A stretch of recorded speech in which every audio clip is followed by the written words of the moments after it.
Por la señal de la Santa Cruz de nuestros enemigos, líbranos, Señor Dios nuestro. En el nombre del Padre, y del Hijo, y del Espíritu Santo. Señor mío y Dios mío, creo firmemente que estás aquí, que me ves, que me oyes. Te adoro con profunda reverencia. Te pido perdón de mis pecados y gracia para hacer con fruto este rato de oración. Madre mía Inmaculada, San José, mi Padre y Señor, Ángel de mi guarda, interceded por mí. Hemos pedido ayuda al Señor, a la Virgen, a los ángeles, a San José para hacer bien este rato de oración, para hacerlo con fruto. La oración solamente sale bien cuando nosotros ponemos de nuestra parte pues ese deseo de entrar en contacto con Dios vivo, con el Espíritu Santo dentro de nosotros, con nuestro Padre Dios en el cielo, con el Señor en la Eucaristía, etc. Tenemos que no limitarnos a escuchar, sino interiormente ir dialogando, ir hablando en nuestra cabeza y en nuestro corazón con el Señor todas estas cosas. Y escuchando también lo que nos tiene que decir el Señor. En el Evangelio de hoy, que es parte del Sermón de la Montaña, se recoge uno de aquellos habéis oído, pero yo os digo que el Señor con gran autoridad fue diciendo en ese sermón. Ayer, si recordáis, el Señor nos decía que habéis oído que se dijo ojo por ojo y diente por diente, pero yo os digo, al que te abofetea, ofrécele la otra mejilla, al que te pide, dale, el que te pide la túnica, dale el manto, etc. Bueno, pues hoy es uno de estos, como digo, que dice así. Habéis oído que se dijo, amarás a tu prójimo y aborrecerás a tu enemigo. Pero yo os digo, amad a vuestros enemigos y rezad por los que os persiguen, para que seáis hijos de vuestro Padre Celestial, que hace salir su sol sobre malos y buenos, y manda la lluvia a justos e injustos. Porque si amáis a los que os aman, ¿qué mérito tendréis? ¿No hacen lo mismo también los publicanos? Y si saludáis solo a vuestros hermanos, ¿qué hacéis de extraordinario? ¿No hacen lo mismo también los gentiles? Por tanto, sed perfectos como vuestro Padre Celestial es perfecto. Claro, en el ambiente judío de nuestro Señor, el prójimo, pues era el judío, no el gentil y no el publicano, no. El prójimo es los de mi tribu, ¿no? Los míos. Esos son el prójimo al que hay que cuidar y al que hay que amar. A los demás, nada, ¿no? Muchas veces le llamaban así, ¿no? Pues perros les llamaban, incluso.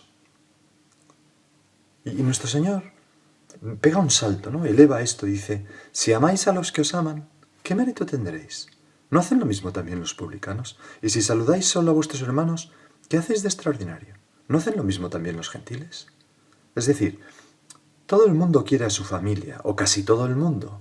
Es verdad que hay gente que no sé, que está un poco degenerada, pero Aristóteles, que era, en fin, hace ya 2400 años, 2500 de él, pues Aristóteles decía que quien no quiere a su padre y a su madre no merece razones, sino palos, ¿no? Está animalizado.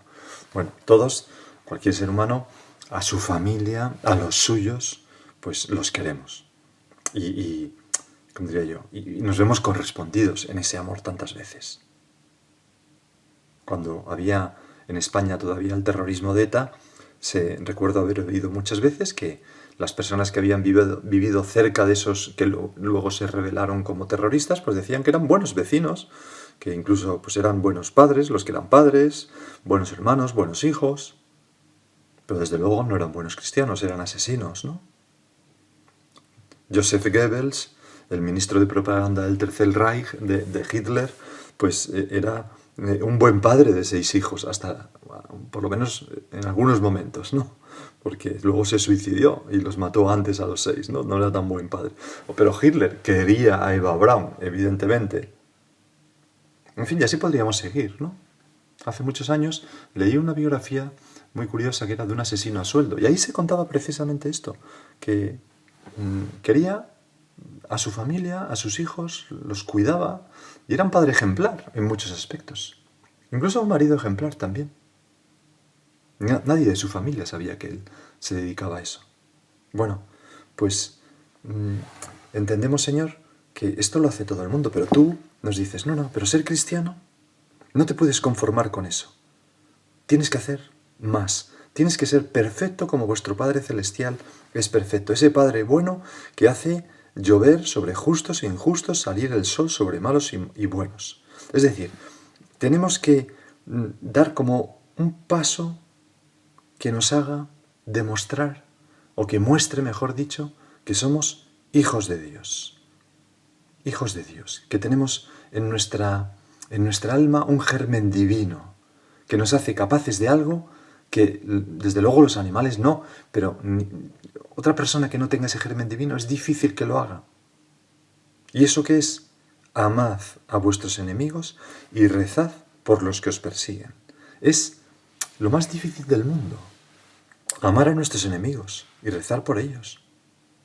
Me acuerdo que hace quizás un par de años o 3, no lo recuerdo bien, pero estaba en mi casa y entonces estábamos cenando y propusieron, vamos a ver una película. Y yo dije, no, yo no voy a verla porque tengo que irme a preparar una meditación que tengo que dar mañana. Y entonces, medio en broma, medio en serio, me dijeron, pero a ver, ¿de qué vas a dar la meditación? Y la preparamos aquí entre todos en un momento y te vienes a ver la película. Y entonces dije, pues tengo que hablar del amor a los enemigos y del perdón de las ofensas. Y entonces uno de los que estaba allí, catedrático de universidad, me dijo, pues mira, te voy a decir una cosa. Yo, en el departamento, en la universidad, he comprobado que los cristianos y los no cristianos somos muy parecidos. Pues a veces nos enfadamos, tanto los cristianos como los cristianos, a veces hay alguno que es un poquillo vago y puede ser un cristiano o no cristiano, a veces hay alguno que no le ha ido bien el matrimonio y puede ser un cristiano o no cristiano. Somos muy parecidos en casi todo, pero hay una cosa en la que yo noto una diferencia entre los que son cristianos y los que no lo son. Y es que cuando hay una pelea gorda por celos o por algún otro motivo dentro del departamento, si las personas que se han peleado son cristianas, acaban haciendo las paces, acaban perdonándose y reconciliándose. Pero cuando no son cristianos, eso queda enconado para siempre. Y es muy verdadero, ¿no? Es la señal, la piedra de toque del cristiano. Bueno, y cuando había acabado de decir esto, otro, también catedrático de universidad, pero no de matemáticas como el anterior, sino en este caso de derecho, pues dijo, pues mira, te voy a contar yo también una cosa que tiene que ver con esto. Yo, cuando me presenté a la cátedra, hice la oposición, en el tribunal había 2 personas que me hicieron la vida muy imposible, porque no querían que yo sacara la cátedra, sino uno que era el suyo, ¿no? Y entonces se portaron, creo yo, que bastante mal y deshonestamente conmigo. Y entonces, pues yo tengo una lista, esta persona que hablaba es una persona que va a misa cada día, decía, tengo una lista de personas, que están mis padres, amigos, etcétera, a los que yo rezo todos los días por ellos, en la acción de gracias de la misa, pido por ellos. Y ahí tengo los nombres de estas 2 o 3 personas que me hicieron ese daño. Y entonces también rezo por ellos todos los días. Y de vez en cuando le pregunto al Señor, bueno, Señor, ya está bien, ¿no?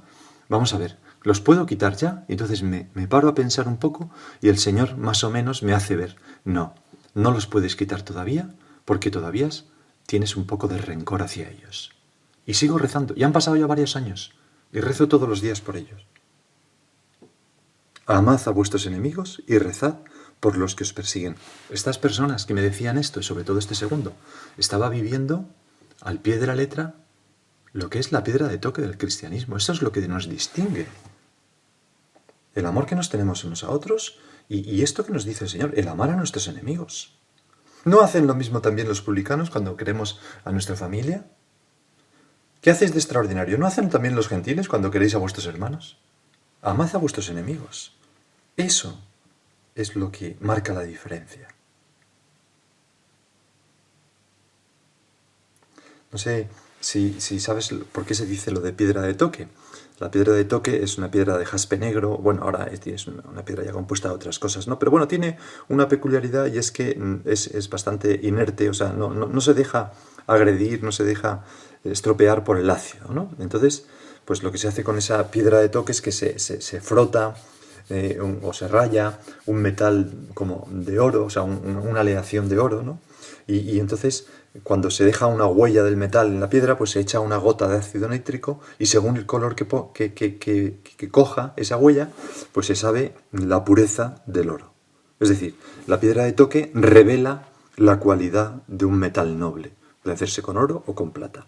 Bueno, pues la piedra de toque de un cristiano es el amor a los enemigos, que significa que revela hasta qué punto somos un buen cristiano.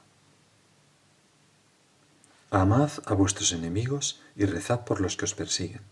Y dice nuestro Señor, para que seáis hijos de vuestro Padre Celestial, que hace salir su sol sobre malos y buenos, y manda la lluvia a justos e injustos. El Señor no hace acepción de personas, no divide entre buenos y malos, a todos quiere. Nosotros, Señor, hemos de hacer igual que tú, no poner etiquetas, estar abierto a las sorpresas. No sé si has visto esa película, se llama Enemy Mine, de 1985. Dennis Quaid es el protagonista, ¿no? Pues son un humano y un extraterrestre, pilotos caen en un planeta desierto, están solamente ellos dos. Desde el principio son enemigos, ¿no? Porque han combatido por ahí en las naves y tal. Entonces, poco a poco empiezan combatiendo, pero al final acaban haciéndose amigos en ese planeta y entendiéndose uno al otro, ¿no? Nosotros, Señor, te pedimos también que nos des un corazón lo suficientemente amplio como para dar una oportunidad a nuestros enemigos a que pasen a ser amigos. Nadie quizás nos está persiguiendo a este punto, ¿no? Pero no etiquetar para siempre, ¿no? Yo jamás con esta persona porque me hizo una vez.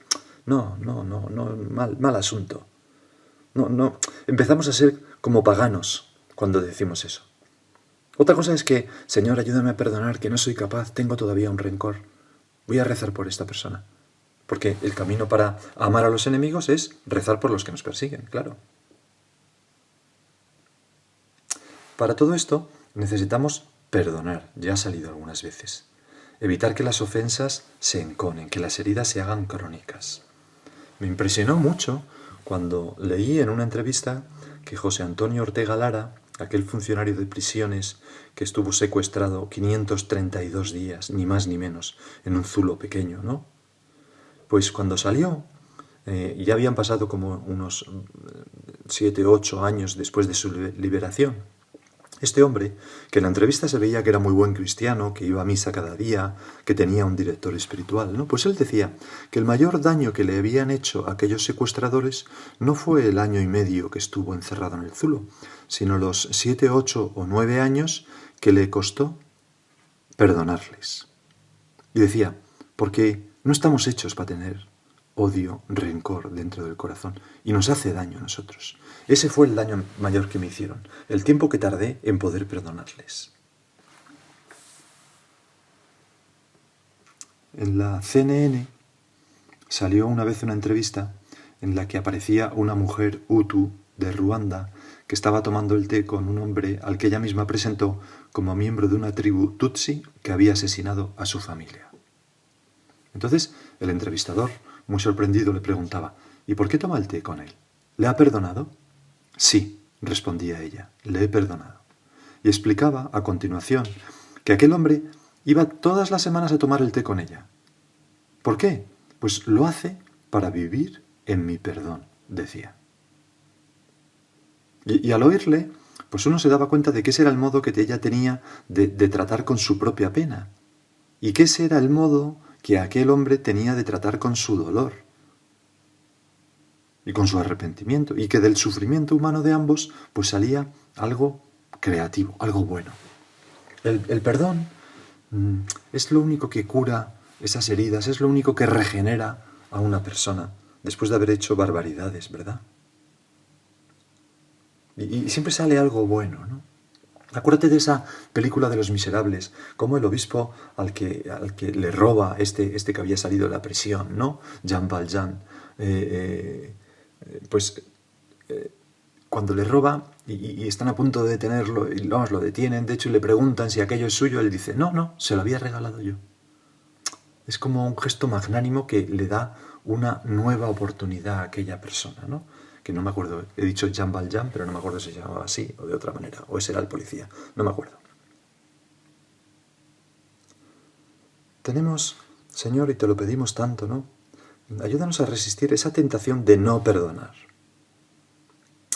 de guardar para siempre un agravio, que ya digo, es una señal de paganización. ¿Qué ejemplo nos han dado tantas personas? He contado el ejemplo de dos, ¿no? Ahora te voy a contar el ejemplo de una tercera persona que leí también, ¿no? Un sacerdote que había estado mucho tiempo torturado en cárceles con el régimen comunista de un país del este.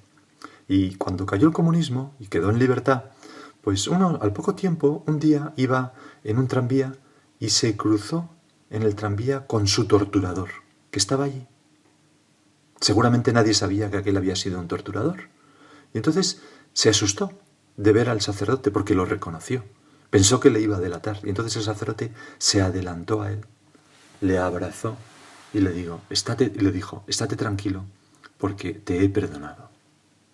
Es muy impresionante que haya, Señor, personas capaces de hacer esto. Podemos nosotros pensar, yo tengo pendiente algún perdón. Alguien que me hizo alguna cosa pero que yo le sigo guardando un rencor. Tengo pendiente a alguien así en mi familia, en mi trabajo, en mi país, en mi ciudad. Vamos a pedirle, como escribió León Tolstoy en aquella novela de Ana Karenina, ¿no? Cuando el marido abandonado de Ana Karenina, ¿no? Alejo Alejandrovich, si no recuerdo mal, le dice, viendo que bueno, está a punto de morir cuando da a luz a su hijo, que no es hijo suyo, es hijo de la persona con la que se fue Ana Karenina, que es el conde Bronsky, ¿no? Pues le dice al conde Bronsky, una sola cosa pido al Señor, que no me arrebate la alegría de perdonar. Y con un gran esfuerzo, pues perdona a su mujer, ¿no? Que se había ido con el conde Bronsky. Amad a vuestros enemigos y rezad por los que os persiguen. Ya he dicho que muchas veces el camino para conseguirlo primero, amar a los enemigos, por tanto perdonarles, es rezar por ellos, por todos los que nos persiguen. Y el compendio del Catecismo de la Iglesia dice algo que es muy consolador. Dice, no está en nuestra mano no sentir ya la ofensa y olvidarla. ¿Verdad? Muchas veces, pues oye, no sé qué hacer para perdonar esto porque me sigue doliendo en el corazón. Dice, pues no está en nuestra mano el no sentir la ofensa y olvidarla. Pero el corazón que se ofrece al Espíritu Santo cambia la herida en compasión y purifica la memoria transformando la ofensa en intercesión. Este es el truco, ofrecer nuestro corazón al Espíritu Santo en nuestra oración. Y entonces, no preocuparnos más, dejarle que ese divino maestro, ese divino médico, vaya haciendo una operación de corazón, nos vaya cambiando el corazón y haciéndonos semejantes a Jesucristo, para ser capaces de perdonar. Porque claro, Jesucristo fue quien verdaderamente vivió esto que predicaba. Por eso nosotros lo podemos vivir, porque Él nos ha dado ejemplo. Él en la cruz le dijo, Padre, perdónalos porque no saben lo que hacen. Jamás hay un gesto hosco del Señor hacia nadie en el Evangelio. Podemos vivirlo porque nos ha dado ejemplo y podemos vivirlo porque nos da su gracia, la gracia de Dios, que nos va como divinizando y haciéndonos semejantes, y los dones del Espíritu Santo, el don de piedad, por ejemplo, para ver a todos los demás como hermanos, a pesar de que nos hayan hecho alguna ofensa. Un paso muy básico para empezar a amar a alguien es no hablar mal de esa persona. Tenemos también tantos ejemplos, ¿no? Los santos, cuando son contradichos, cuando son calumniados, cuando son difamados, ¿qué hacen? Callan. A ejemplo de nuestro Señor. Jesús callaba. Hasta el punto que Pilato le dice, ¿callas? ¿No oyes todo lo que dicen de ti? Le asombra. San José María, por ejemplo, cuando le criticaban tanto en Barcelona, y pues él que decía a sus hijos de allí, pues que de ninguno de nosotros salga una palabra mala para esas personas que son instrumentos de Dios para purificarnos. Así hablaba San José María. Jamás hablaba mal de las personas que le hacían daño. Al revés, rezaba por ellas. La piedra de toque del cristiano, claro, Señor. Por eso San José María es santo y nosotros somos unos mequetrefes y adoquines tantas veces, ¿no? Pero en fin, tenemos que luchar para, con tu gracia, ir siendo cada vez más santos, como tú quieres. Lo has dicho en el Evangelio, sed perfectos como mi Padre Celestial es perfecto. Y aunque estamos hablando del amor a los enemigos, me gustaría leeros unas palabras del Papa y leérmelas a mí para hacer un punto de examen, que hablan no de los enemigos, sino de la propia familia, que a veces es donde podemos encontrar un enemigo temporal, ¿no? Me he enfadado con mi marido, con mi mujer, con mi padre, con mi madre, con mis hijos, y estoy un día, 3 horas enemistado, ¿no? Ese tipo de enemigos, porque claro, no son nuestros enemigos. Pero los aplicamos a esas horas, ¿no? En que estamos así. Decía el Papa: prefiero una familia con rostro cansado por la entrega a una familia con rostros maquillados que no han sabido de ternura y compasión. Esas son las familias. Cuando les pregunté a don Aniceto y señora quién tuvo más paciencia en estos más de 50 años, 2 personas que habían dado su testimonio en esta reunión, contestaron: los 2, padre. Porque en la familia, para llegar a lo que ellos llegaron, 50 años, de matrimonio, hay que tener paciencia, amor, hay que saber perdonarse. Padre, una familia perfecta nunca discute. ¡Mentira! Es conveniente que de vez en cuando discutan y que vuela algún plato. Está bien, no le tengan miedo.